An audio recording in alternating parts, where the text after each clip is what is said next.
Cheat Code Support Strategist. Written by Clouds. Read by Distracted by Books. Chapter 5. Test-Taking Skills. Izuku didn't think that tests were normally supposed to be fun, and while his test anxiety definitely wasn't, he found himself forgetting to be nervous the more questions he answered.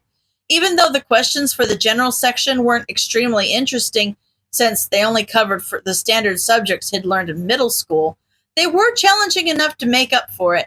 Izuku was glad that he'd studied in preparation for the test, because that meant that instead of being intimidating, the more difficult questions were actually invigorating. And then came the support section. Izuku assumed that part of its purpose was to gauge each student's potential for the other tracks, because the questions were pulled from all three.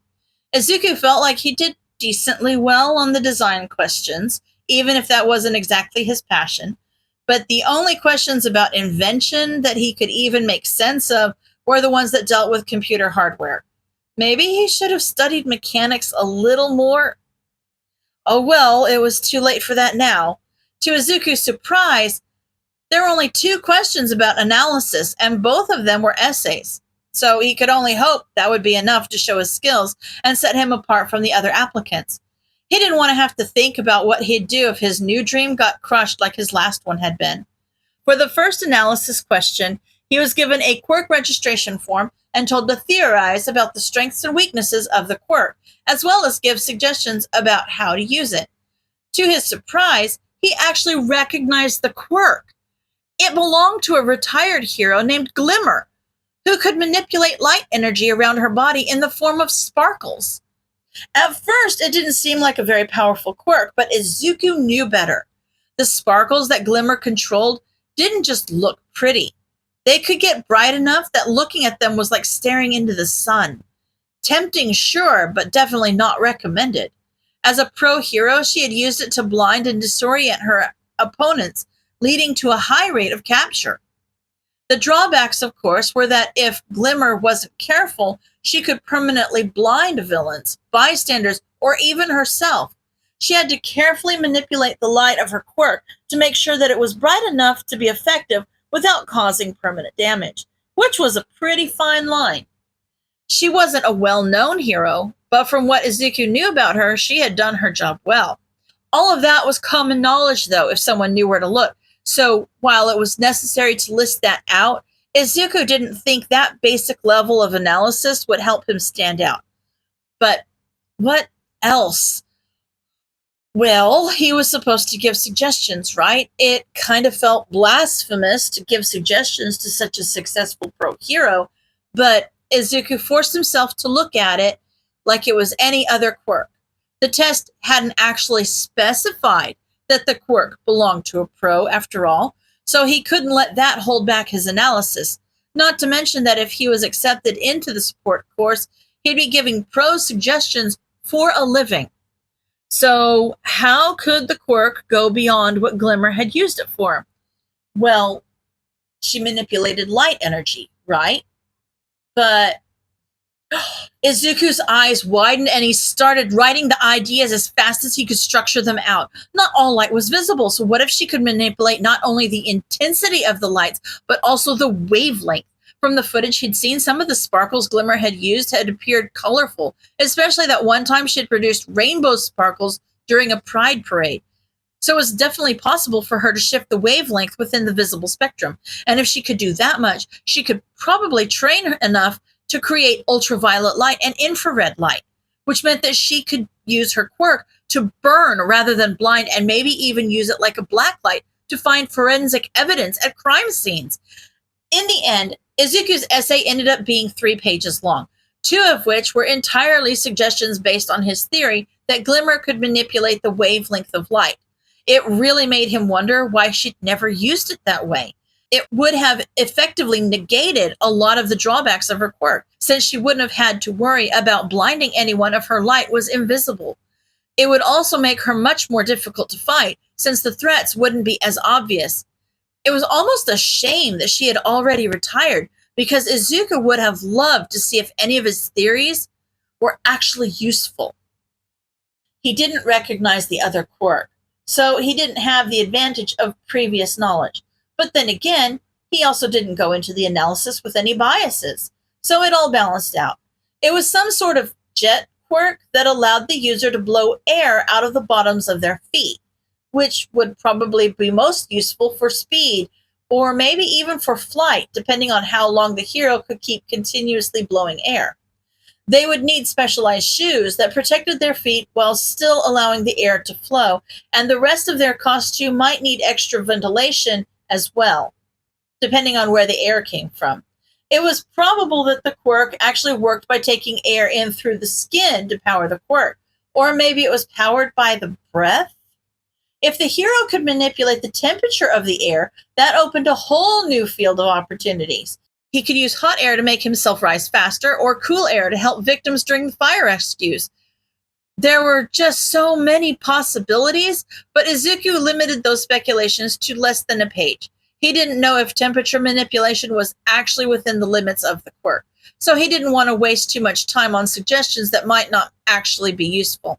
Instead, Izuku tried to focus his analysis on ideas that were possible with only the information he'd been given.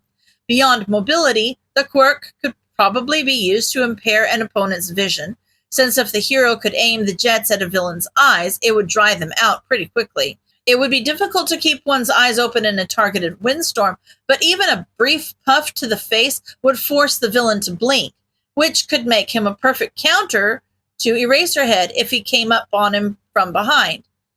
Izuku debated about whether he should actually include that tidbit before deciding to just leave it in. It probably wasn't necessary, but at the same time, any little bit of information could mean the difference between being accepted to his dream school or having to find a third dream in under a year. So Izuku didn't want to take any chances. It couldn't hurt, right? Unless they thought it was creepy. What if they thought it was creepy? But then again, the entire analysis section was kind of creepy, just by the way it was designed. But what if his classmates were right and his notebooks weren't useful at all, and he made UA hate him because he saw too many weaknesses in the quirks they gave him? Izuku hurried and finished the essay before he could work himself into a panic about it, and used the rest of the time to check his answers in the general section as a way to distract himself.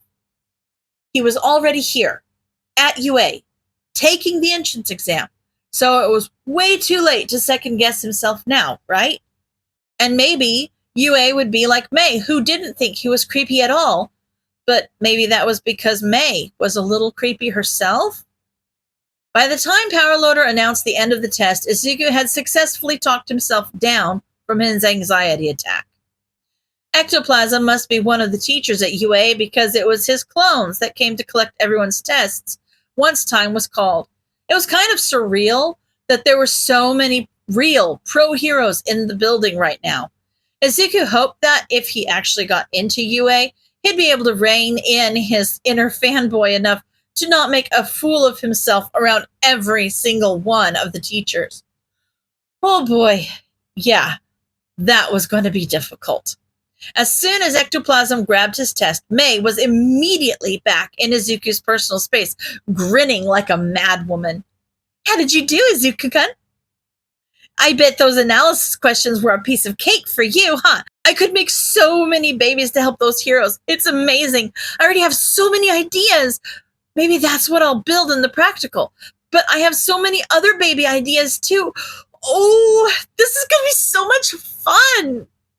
Izuku couldn't help smiling as May cackled, even if the other examinees were shooting them strange looks. But her ramblings reminded him that he still didn't know what his practical exam was going to be.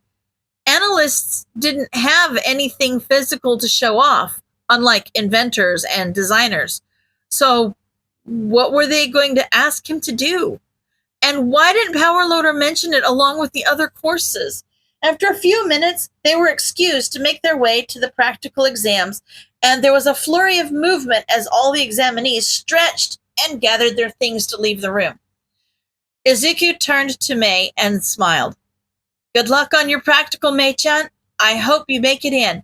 My babies are amazing. The proctors won't be able to ignore them, May declared confidently. And you're not allowed to fail either, Izuku-kun. You have to make it into UA so we can make awesome babies together.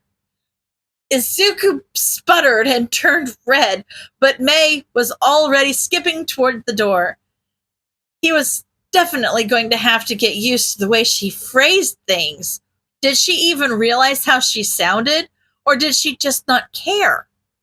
Honestly, from what Izuku had seen from her so far, it could be either one. Still, it was comforting to know that he'd have at least one friend if he made it into the support course. Well, one person who didn't hate him at the very least. That was going to be weird. Izuku shook his head and grabbed his bag, then made his way to the front of the room, where Power Loader was sitting at a large desk next to the pro hero Midnight, who must have arrived sometime while they were taking the written exam. Izuku didn't want to interrupt their conversation, but he also didn't want to be late to the practical just because he didn't know where it was. There was a possibility that there were signs outside that he could follow, since that seemed to be the case for the invention and design tracks. But considering that Power Loader hadn't even mentioned the analysis track since Izuku had arrived, he wasn't willing to bet on that. Izuku hesitated another moment before speaking. He was going to feel so stupid if they told him to just follow the signs. Excuse me? Midnight stopped halfway through whatever story she'd been telling, and both heroes turned to look at Izuku, who fidgeted in place at the sudden attention. Hey, hot stuff, Midnight purred. What can we do for you? I was just wondering, Izuku grimaced. Way to make a good first impression. Do you know where the intelligence and analytics tests will be? I mean, of course you do. You're in charge. It's just that you didn't say anything about it, Power Loader, sir. So I, just was kind of confused, and Izuku trailed off awkwardly. The heroes seemed a little shocked for some reason, but they didn't seem annoyed by his question, so that was something. Power Loader flipped through some papers on the desk in front of him before looking up at Izuku again. You're Izuku Midoriya, correct? Izuku nodded, and the hero shared a look that Izuku couldn't read before Power Loader turned back to him. Sorry for the confusion, Midoriya. It's just that most years we don't actually have any applicants for that emphasis, so it's easy to forget it exists. Since you're the only one applying, it honestly slipped my mind. So I went on autopilot and gave the same spiel I give every year. Sorry. Oh. Izuku swallowed, suddenly even more insecure. I knew it wasn't as popular, but I thought there'd be at least a few others. Oh, you're so cute. I could just eat you up. Midnight cooed. Are you sure you don't want to switch to the design track? I'm a lot more fun than that scheming old rat. What? Izuku sputtered. The rat? Power Loader glared at her. Sorry about her. Midnight teaches art here at UA, which puts her at the head of the design emphasis, which still doesn't give her any right to steal students from the rest of us. Midnight stuck her tongue out at him, but otherwise didn't interrupt. And most students who end up emphasizing in intelligence and analytics are recruited by Nedzu after they show potential in other courses. We're not used to people applying for analytics right off the bat. Izuku didn't know how to respond to that, so he just nodded. So, about the practical? I'll take him, Midnight squealed. We can get to know each other better. Don't you have your own practical to run? Power Loader said dryly. You'd better go before your students spread paint everywhere. I'll show Midoriya where to go. Let's be honest, if anyone is going to destroy the room, it's going to be your brats, not mine, but okay. Midnight pouted for a second, then shot Izuku a wink. Good luck, hot stuff. You're gonna need it. Ignore her, Power Loader said as he stood. She's just a tease. Izuku jogged after Power Loader as they walked through the maze of hallways to wherever they were going. No one had actually said where that was yet. His mind was still reeling from the revelation that he was the only applicant for intelligence and analytics. So, should I be worried? Power Loader shrugged. I honestly don't know. Like I said, most people don't apply to this track. so I don't actually know what the practical consists of. But you wouldn't have made it this far if you didn't have some kind of skill or interest in it, so you'll probably be fine. Um, do the other applicants usually make it in? Izuku asked. I know there's not many, but Izuku was interrupted when a door in front of them swung open. When he glanced at Powerloader, the man looked tired, but not necessarily surprised, so Izuku turned back to the doorway, his eyes widening as he realized who exactly stood there. Hello, Midoriya. Nedzu's grin was wide enough for it to be slightly unsettling. You must be the one who was poking around my servers this morning. End of chapter.